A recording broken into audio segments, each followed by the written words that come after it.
بسم اللہ الرحمن الرحیم۔ السلام علیکم ناظرین گرامی، حضرت مولا علی علیہ السلام کی پیدائش اور جائے پیدائش کے بارے میں بھی اختلاف پایا جاتا ہے۔ اس کے بارے میں دونوں فریقوں کے کیا کیا نظریات ہیں اور ان دونوں میں کیسے تطبیق ممکن ہے، یہ ساری تفصیلات آج کی ویڈیو میں پیش خدمت ہے۔ محترم دوستو، حضرت عباس بن عبد المطلب کا کہنا ہے کہ بروز جمعہ بمطابق 13 رجب 30 عام الفیل کو میں اور بریدہ بن قعنب بنی ہاشم اور بنی عبد العزا کے دیگر افراد کے ساتھ خانہ کعبہ کے پاس بیٹھے تھے کہ اچانک فاطمہ بنت اسد خانہ کعبہ کے رکن یمانی کی طرف سے آئیں۔ وہ 9 مہینے کی حاملہ تھی اور انہیں درد ذی اٹھ رہا تھا۔ وہ خانہ کعبہ کے برابر میں کھڑی ہوئی اور آسمان کی طرف رخ کر کہا، اے اللہ، میں تجھ پر، تیرے نبیوں پر اور تیری طرف سے نازل ہونے والی تمام کتابوں پر ایمان رکھتی ہوں۔ میں اپنے جد ابراہیم علیہ السلام کے کلام کی اور اس بات کی تصدیق کرتی ہوں کہ اس گھر کی بنیاد انہوں نے رکھی، بس اس گھر اور اس کے معمار اس بچے کے واسطے سے جو میرے شکم میں ہے اور مجھ سے باتیں کرتا ہے، جو کلام کے ذریعے میرا انیس ہے اور جس کے بارے میں مجھے یقین ہے کہ یہ تیری نشانیوں میں سے ایک ہے، اس کی پیدائش کو میرے لیے آسان فرما۔ حضرت عباس فرماتے ہیں کہ جب فاطمہ بنت اسد رضی اللہ تعالی عنہا نے یہ دعا کی تو خانہ کعبہ کی پشت کی دیوار پھٹی اور فاطمہ بنت اسد اندر داخل ہو کر ہماری نظروں سے غائب ہو گئی اور دیوار پھر سے آپس میں مل گئی۔ ہم نے کعبہ کے دروازے کو کھولنے کی کوشش کی تاکہ ہماری کچھ عورتیں ان کے پاس جا سکیں، لیکن در کعبہ نہ کھل سکا۔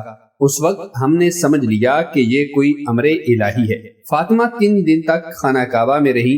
یہ بات اتنی مشہور ہوئی کہ مکہ کے تمام مرد و زن کئی دنوں تک گلی کوچوں میں ہر جگہ اسی بارے میں بات چیت کرتے نظر آتے۔ جب وہ خود باہر آئیں تو کعبہ کے بطن میں پیدا ہونے والے بچے علی ابن ابی طالب کو اپنی گود مبارک میں اٹھائے ہوئے تھی۔ ناظرین، 3 دن گزر گئے مگر مولا علی علیہ السلام نے اپنی آنکھیں نہ کھولی تو والدہ ماجدہ سخت پریشان ہوئی کہ یہ کیا ماجرا ہے کہ آج تک کسی بچے کے ساتھ ایسا معاملہ پیش نہ آیا تھا۔ جب اس عظیم المرتبت شخصیت کی پیدائش کی خبر رسول اللہ صلی اللہ علیہ وسلم کو ملی تو آپ کعبہ معظمہ تشریف لائے تو بی بی فاطمہ بنت اسد سلام اللہ علیہا نے پریشانی کے عالم میں اپنا لخت جگر محمد عربی کی مقدس گود میں دیا تو آپ صلی اللہ علیہ وسلم نے اپنی گود میں بچے کو لے لیا اور اپنی زبان مبارک بچے کے منہ میں ڈال دی۔ اس طرح جملہ علوم کو جناب مولا حیدر کرار کے سینے میں منتقل کر دیا۔ جب علی نے زبان مبارک کو چوسنا شروع کیا تو آنکھیں کھول کر سب سے پہلے جس شخصیت کا دیدار کیا وہ اپنے چچا زاد بھائی اور نبیوں کے سردار حضرت صلی اللہ علیہ وسلم تھے۔ اس طرح علی کی نگاہ پاک نے سب سے پہلے کائنات کی رنگینیاں اور رحمت مادر دیکھنے کی بجائے رحمت کائنات کی زیارت سے اپنی زندگی کی تمام رنگینیاں اور رعنائیاں دیکھی۔ نبی کائنات حضرت محمد صلی اللہ علیہ وسلم نے فاطمہ بنت اسد سلام اللہ علیہا سے پوچھا، آپ نے اس بچے کا نام کیا رکھا ہے؟ تو انہوں نے جواب دیا، جب وہ اندر تھیں تو انہیں ایک نام بتایا گیا، یعنی بچے کی پیدائش میں سہولت اور ہماری دیکھ بھال کے لیے آسمان سے آنے والی مخلوق نے ایک شاندار آواز میں اس کا نام علی رکھا ہے، جس کا معنی ہے برکت۔ حضور صلی اللہ علیہ وسلم نے بھی اسی نام کو پسند فرمایا۔ ناظرین، جہاں سے دیوار شق ہوئی تھی اس جگہ کو رکن یمانی کہا جاتا ہے۔ خانہ کعبہ کی دیوار میں یہ مقدس دراڑ آج بھی موجود ہے اور صدیوں سے بھری نہیں جا سکی۔ دنیا کی کوئی دھات یا مواد اس میں قائم نہیں رہتا۔ یہ دراڑ حضرت علی بن ابی طالب کی پیدائش کے لیے خانہ کعبہ میں اللہ تعالیٰ کے حکم سے پڑی تھی۔ جو شخص بھی خانہ کعبہ کے پاس جا کر رکن یمانی کو دیکھے اس پر حقیقت عیاں ہو جاتی ہے کہ صدیوں سے بار بار اس جگہ کی ترمیم کے باوجود اس جگہ پر دیوار بالکل بقیہ دیوار سے یکسر مختلف اور ناموزوں ہے۔